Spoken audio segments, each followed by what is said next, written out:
조갑제 TV 시청자 여러분 안녕하십니까. 2024년 3월 14일 오전 11시 30분입니다. 요사이 총선판에 휩쓸려 들면서 일어나고 있는 일 중에서 이해가 안 되는 게 하나 있습니다. 집권 여당인 국민의힘이 윤석열 대통령의 의과대학 정원 확대, 그에 따른 의료 대란에 대해서 침묵하고 있습니다. 구경꾼이 되고 말았습니다. 국민의힘은 야당이 아닙니다. 여당입니다. 여당은 정권을 책임지고 어떻게 보면은 행정부를 부리는 위치에 있습니다. 그런데도 이렇게 지금 전 국민이 관심을 쏟고 총선판에도 큰 영향을 주는 의료 대란 사태에 대해서 입을 딱 닫고 있습니다. 그것도 그 일이 일어난 지 이제 한 달 넘고 있는데 한 달 동안 침묵하고 있습니다. 이거는 아마 우리나라 역사상, 집권당 역사상 초유의 일이 지금 벌어지고 있습니다. 그런데 그 결과가 결국은 부메랑이 되어가지고 국민의 힘을 해치고 있습니다.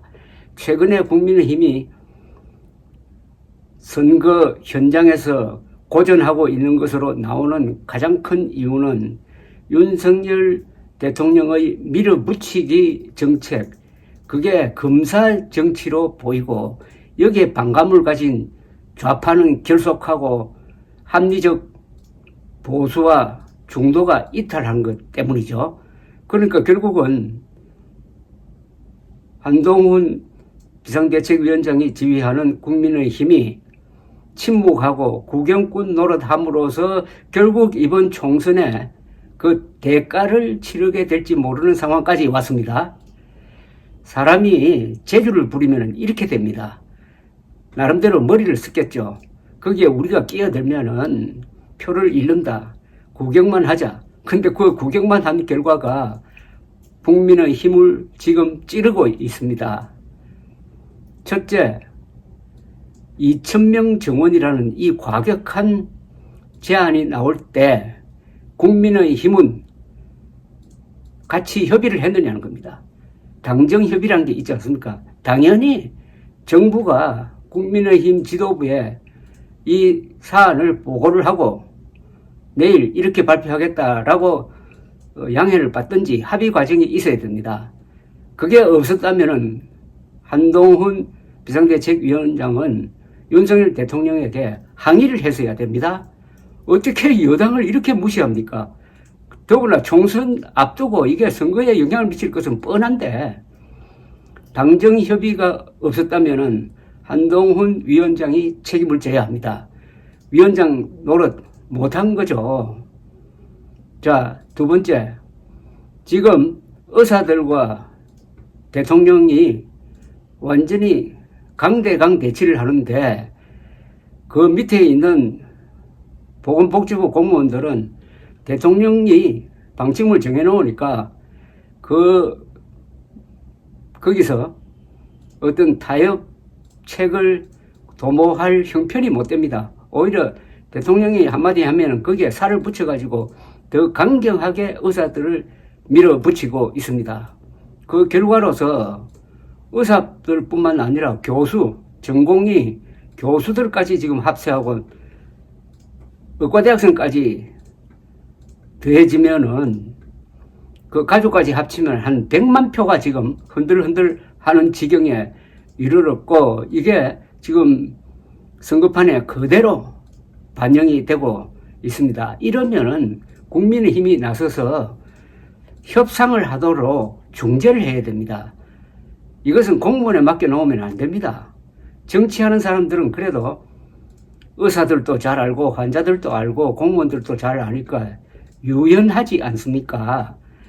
그러니까 중재를 해야 된다 이겁니다. 그 중재를 할 정당이 민주당이 하겠습니까? 그리고 개혁신당이 하겠어요? 국민의힘밖에 할 사람이 없어요. 그런데 그 중재 노력을 전혀 하지 않고 있습니다.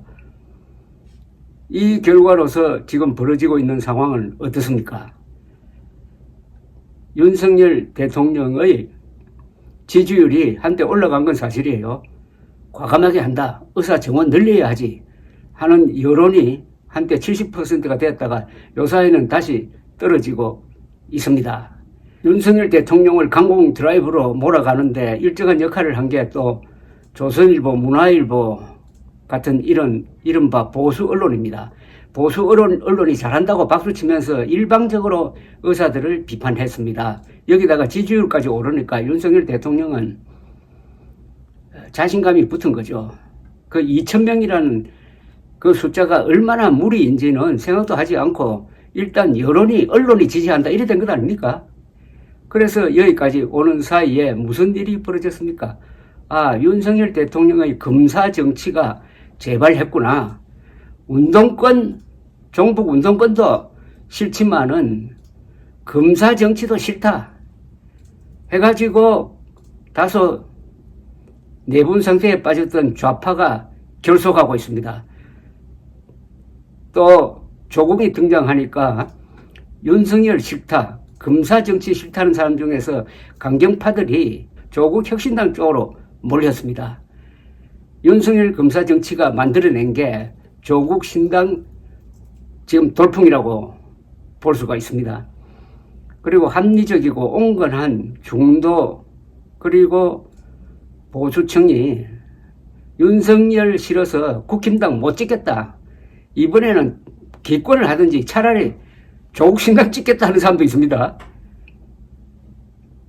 보수는 이번 사태로 분열하고 좌파는 결속했습니다. 앞으로 한 달도 안 남았는데 이 사이에 이 흐름이 역전되지 않으면은 수도권에서 2020년 정도는 아니겠지만은 국민의힘이 또 대패할 가능성이 있습니다. 그렇다면은 제1당을 못하는 거죠. 이번에 국민의힘이 제1당을 해야 이겼다는 이야기를 할 수가 있는데 한 110석, 120석으로 끝나고 제1당도 못하고 제1당은 민주당이 하고 여기에 조국 신당을 대해버리면은 과반수를 넘는다든지 하는 이런 의석분포가 될 가능성을 지금 배제할 수가 없습니다. 이런 사태를 만든 것은 첫째, 윤석열 대통령의 검사정치, 그 검사정치를 막지 못한 한동훈 국민의힘, 그리고 그 무리한 의료 대란 사태에 중재까지도 포기한 국민의힘 자업자득입니다. 감사합니다.